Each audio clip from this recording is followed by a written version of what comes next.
एक सन्यासी महात्मा भाई जी के पास कभी कभी आते थे तथा उनसे एकांत में वार्ता करके चले जाते थे।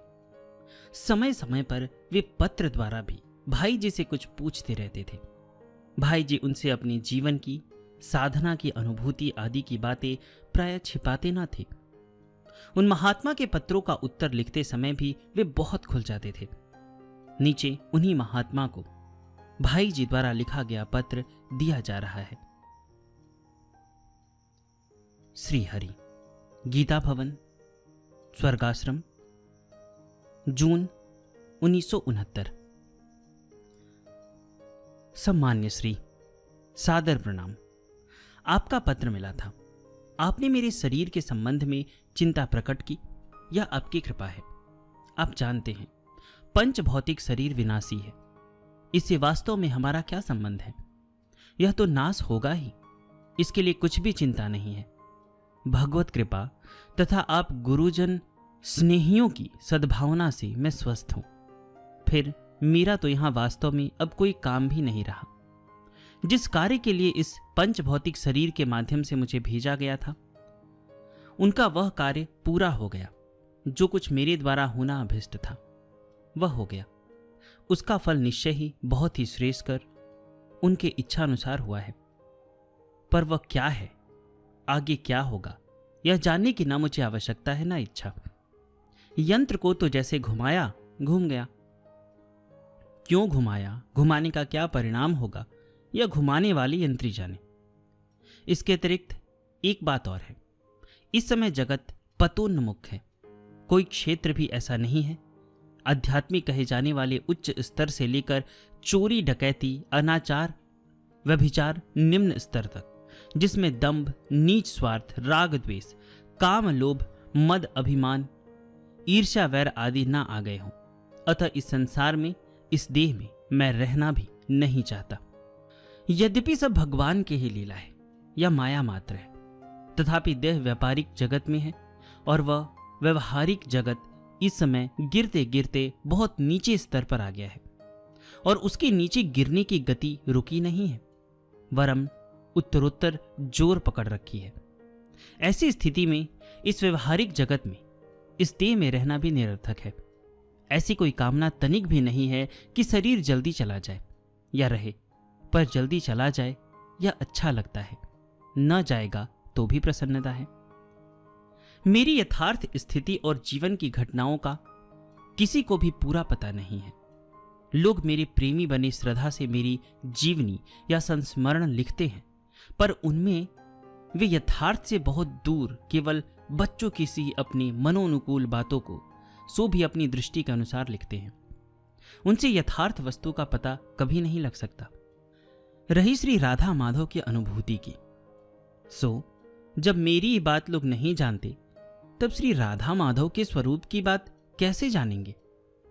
आजकल अधिकतर मेरा इस जगत से कोई संबंध भीतर से नहीं है।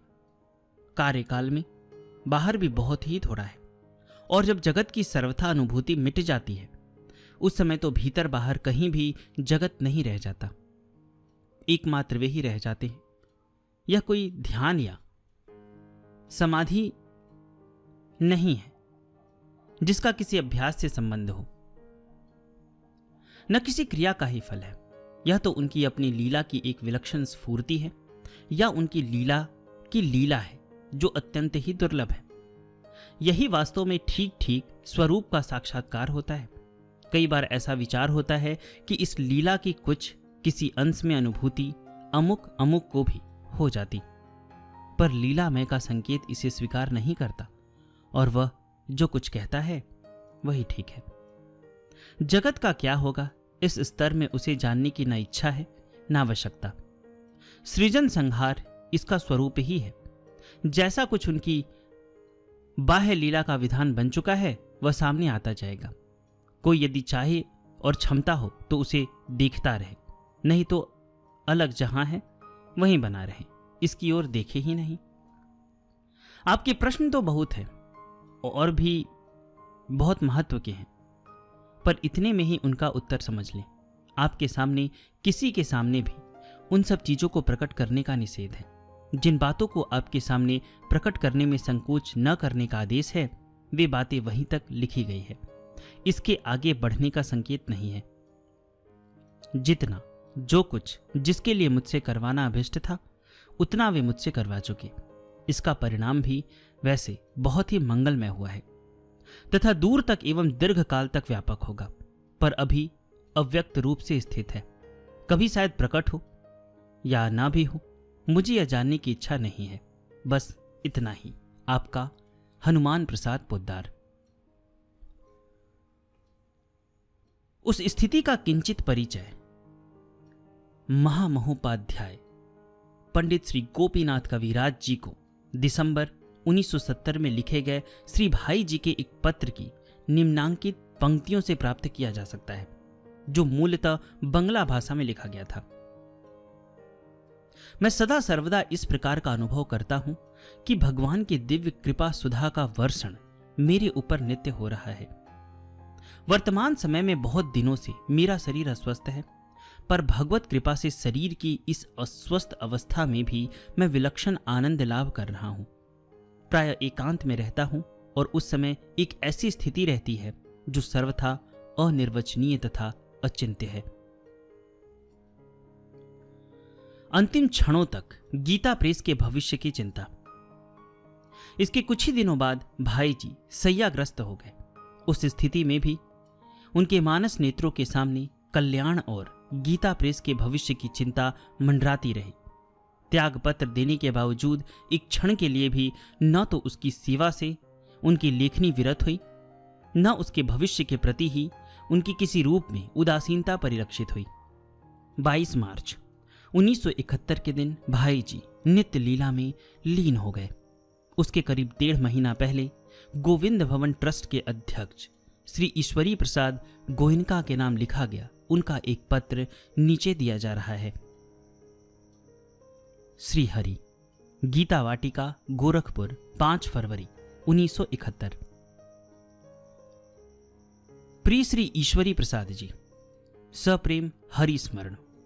आपका पत्र कई दिनों पहले मिला था। मैं समय पर उत्तर नहीं लिख सका। स्वास्थ्य ढीला रहने के कारण पत्र लिखाना कठिन हो गया है। कोई विचार मत कीजिएगा। मेरा स्वास्थ्य अच्छा नहीं है। मैं किसी काम को स्वयं नहीं देख सकता, इसलिए मेरा कुछ लिखना अनुचित सा है। पर प्रेम में आसक्ति है और वर्तमान युग की धर्म विरोधी वृत्तियों से भारतीय संस्कृति की रक्षा के लिए कुछ काम होना आवश्यक है। इसलिए कई बार कई बातें मन में आती हैं, उनमें से कभी कुछ लिख देता हूं। गीता प्रेस की गुडविल भगवान की दया से और पूज्य श्री सेठ जी के पुण्य प्रताप से बहुत अच्छी है। सभी लोगों की गीता प्रेस के प्रति प्रीति और सद्भावना है। अतएव गीता प्रेस के द्वारा बहुत कुछ धर्म प्रचार का कार्य हो सकता है। दूसरी संस्थाएं उतना नहीं कर सकती, पर गीता प्रेस की स्थिति ऐसी है कि अन्य ग्रंथों की बात तो दूर रही, गीता और रामायण भी लोगों की मांग के अनुसार दे नहीं सकते। बाहर के लोग गीता प्रेस से बहुत बड़ी बड़ी आशा करते हैं। वर्तमान युग में मजदूरों की मानसिक धारणा दूसरी हो गई है और काम भी ज्यादा हो गया है, इसलिए बड़ी मशीन की आवश्यकता है। पूज्य श्री सेठ जी ने तो मेरे सामने कभी भी बड़ी मशीन लेने की नाही नहीं की थी। एक बड़ी मशीन लेने की सोचा गया था, पर कलकत्ते का मकान लेने की बात हो जाने से वह बात रुक गई थी। यदि कहीं कभी कोई बात उन्होंने कही थी तो वह किस प्रसंगवश है, यह सोचना चाहिए। परिस्थिति बदलती है तो उसी के अनुसार कार्य पद्धति में भी परिवर्तन करना पड़ता है। मशीनों के दाम पहले की अपेक्षा बहुत बढ़ गए हैं। नई मशीन के आने में भी समय बहुत लगता है। दिल्ली में एक ऑफसेट मशीन भाई जय दयाल जी के एक कर्मचारी श्री हित शरण जी के पास है। वह मशीन करीब 1.5 लाख में मिल सकती है। कल्याण के 2 फर्में एक साथ छप सकते हैं। मेरी समझ में यह मशीन अवश्य ले लेनी चाहिए और उसे गोरखपुर में न बैठाकर अन्य जगह बैठाना चाहिए, जिससे छपाई के काम में बाधा न आए और मजदूरों में भी असंतोष की बात न रहे। पहले दिल्ली में बैठाने की बात सोची गई थी, पर नगर बहुत बड़ा होने से खर्च अधिक होगा और स्थान की भी तंगी आएगी। श्री बिहारी लाल जी से मैंने इस विषय में बात कर ली है कि मशीन वृंदावन में बैठाई जाए और कुछ काम संभालने का जिम्मा भी वे ले लें। वहां हमारे सूर्यकांत के दादा श्री शिव भगवान जी फोगला ने एक आश्रम बनवाया था। उस जगह मशीन बैठाई जा सकती है। श्री बिहारी लाल जी मुझे बहुत मानते हैं, अतः वे मेरी बात मानकर काम संभाल लेंगे। यहाँ की कुछ मशीनें बिकी थी, अतः रुपयों की कोई दिक्कत नहीं होगी। रुपयों की और भी व्यवस्था हो सकती है। अतएव मेरा तो यह निश्चित मत है कि मशीन अवश्य ले लेनी चाहिए। ऐसी मशीन का मिलना बहुत कठिन है। सब दृष्टियों से विचार करने पर यही मालूम देता है कि गीता प्रेस का काम जब तक भगवान चलाए तब तक अपनी ओर से विशेष प्रयत्न करके चलाना चाहिए। पूज्य श्री सेठ जी के होने तक कोई कठिनाई की बात नहीं थी। वे मेरे निवेदन के अनुसार प्रायः काम करने को तैयार रहते थे और उनसे बिना पूछे कोई काम कर लेता तो उसमें प्रसन्न होते थे। पर अब मैं आप लोगों से बिना पूछे स्वतंत्रता पूर्वक कोई काम करना नहीं चाहता, संकोच होता है। मेरे इस निवेदन पर आप विचार करके सम्मति लिखिएगा। साथ ही श्री हरिराम जी वहां हो तो उनसे भी बात करनी है। पूज्य श्री स्वामी जी से भी बात कर लीजिएगा। पत्र का उत्तर शीघ्र दीजिएगा। मेरा स्वास्थ्य बहुत ढीला चल रहा है। यह पत्र पड़े पड़े लिखवा रहा हूं। आप स्वस्थ एवं सानंद होंगे। शेष भगवत कृपा। आपका हनुमान प्रसाद पोद्दार।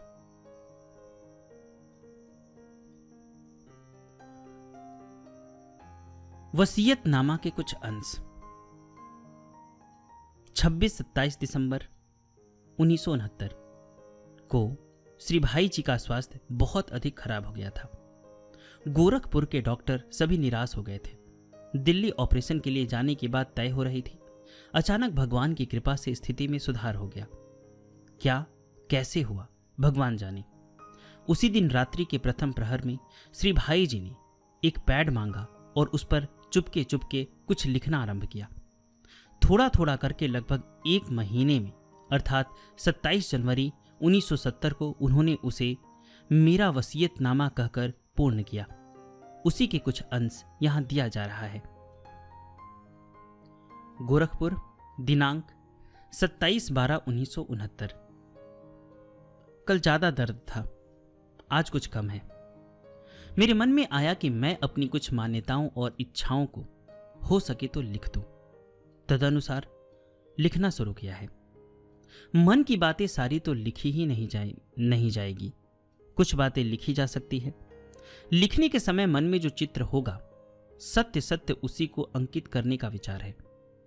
कहीं कोई भी राग द्वेष तथा अन्य कोई भी हेतु नहीं है। लिखा जाने पर जिनको मिले वे स्वयं अपने लिए कुछ लाभ की बात दिखे और इच्छा हो तो उसे ग्रहण कर सकते हैं। 78 वर्ष की हो गई है उम्र। भारत में प्रायः 60 वर्ष की उम्र मृत्यु की उम्र मानी जाती है। तदनुसार मेरा शरीर तो अधिक टिका रहा है। शरीर छूटने वाला ही है। इसकी जरा भी चिंता या दुख नहीं होना चाहिए। आत्मा का कभी नाश नहीं होता। शरीर नष्ट हुए बिना रहता नहीं। यह अपरिहार्य है। मनुष्य मोहवश अधिक जीना चाहता है। वास्तव में इसे न तो शरीर को अधिक रखने की इच्छा करनी चाहिए और न शरीर के जल्दी नष्ट हो जाने की। कर्मवश सहज जो कुछ होना है होता रहे। बस सावधानी तो केवल एक ही बात की रखनी चाहिए कि हर स्थिति में भगवान का स्मरण होता है या नहीं। शरीर में कहीं भी पीड़ा होगी और वह जिस मात्रा में होगी उसका अनुभव तो होगा ही। अंतर इतना ही होता है कि जो शरीर से अपने को पृथक देखता है उसे पीड़ा के साथ साथ होने वाला दुख नहीं होता। वह इस बात से दुखी नहीं होता कि मैं बीमार हो गया, भयानक बीमारी है, कब अच्छा होऊंगा, मर तो नहीं जाऊंगा इत्यादि, क्योंकि वह नाम रूप वाले शरीर को मैं नहीं मानता, आत्मा को मानता है। आत्मा नित्य निरोग तथा अमर है, पर उसको शरीर से अपने को पृथक देखने वाले को पीड़ा का ज्ञान, पीड़ा जनित स्थितियों का भोग तो होगा ही। इस प्रकार मुझे भी पीड़ा का बड़ा अनुभव हो रहा है। पेट का असहनीय दर्द सहन करने में कष्ट होता है। पता नहीं शरीर जाएगा या रहेगा। वैसे इसकी अब आवश्यकता भी नहीं रही। विशेष कार्य समाप्त हो चुका है। अब तो शरीर का प्रारब्ध जो विशेष कार्य के कारण रुक गया था, समाप्त होते ही शरीर चला जाएगा। घर वालों को, स्वजनों को, मुझ में किसी भी कारण से राग रखने वालों को मोहवश दुख होगा ही, पर विधाता का अमिट विधान समझकर दुख नहीं करना चाहिए और मानव जीवन की यथार्थ सफलता के लिए मेरे भावों के अनुसार या जचे जैसे ही प्रत्यक्ष अवश्य करना चाहिए। मेरा वसीयतनामा के कुछ अंश।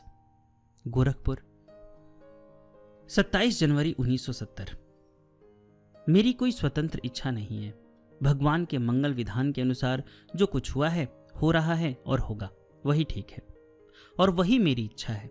तथापि मेरे मन में ऐसी बात आई थी कि मेरे जीवन की कुछ अनुभूतियां, कुछ खास मान्यताएं, कुछ परिस्थितियां, कुछ कामनाएं, कुछ विचार संकेत से या संक्षेप से लिख दूं, जिससे जो लोग कुछ जानना चाहते हैं, जिज्ञासा रखते हैं, जान समझकर उससे लाभ उठा सके। मेरे पास अपना न तो एक पैसा कहीं जमा है, न मेरे कहीं से कोई आमदनी ही है। रतनगढ़ में कुछ मकान आदि है, उसका वसीयतनामा पहले लिख दिया गया था। अब संपत्ति के रूप में ये मेरे कुछ विचार मात्र हैं जिन्हें लिख रहा हूं। ये सर्वसाधारण पब्लिक में प्रचार के लिए नहीं है। परिवार के, घर के तथा निकट संपर्क में जो लोग हैं वे इन्हें पढ़ें और जिनको कुछ लेना हो वे अपना अधिकार समझकर अवश्य ले ले, यह निवेदन है। मेरे आध्यात्मिक उत्तराधिकारी।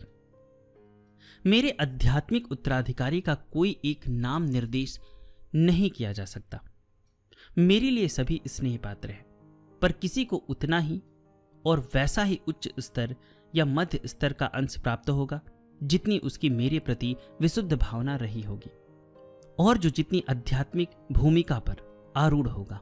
हाँ, जिन्होंने दंभ किया, मुझे ठगने या मुझसे केवल लौकिक भोग सुख साधन के लिए संपर्क रखा है, उनको शायद ही कुछ मिलेगा। किसी को मिलेगा तो वह बहुत ही कम हिस्सा।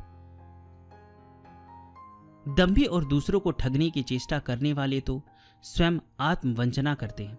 उनको कुछ भी प्राप्त होना प्रायः असंभव है। मुझमें जिनकी जरा भी श्रद्धा, प्रीति या सद्भावना हो, उनसे मेरा निवेदन है कि वे सभी नर नारी परम सात्विक, त्यागोन्मुख, भगवत संबंध युक्त जीवन बिताए।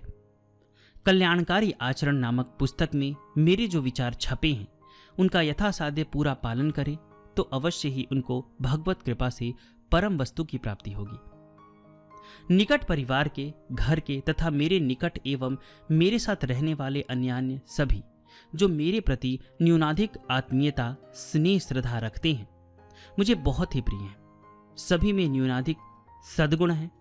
मेरी उन सभी के प्रति सच्ची शुभकामना है। वे सभी मेरे भाव तथा विचारों का उत्तराधिकार यथा योग्य प्राप्त करें। मेरे साथ भाव साम्य प्राप्त करके भगवान के मार्ग में आगे बढ़े। मैं यह हृदय से चाहता हूं और उन सब से सस्नेह अनुरोध करता हूं कि वे ऐसा अवश्य करें। इससे उनका कल्याण होगा।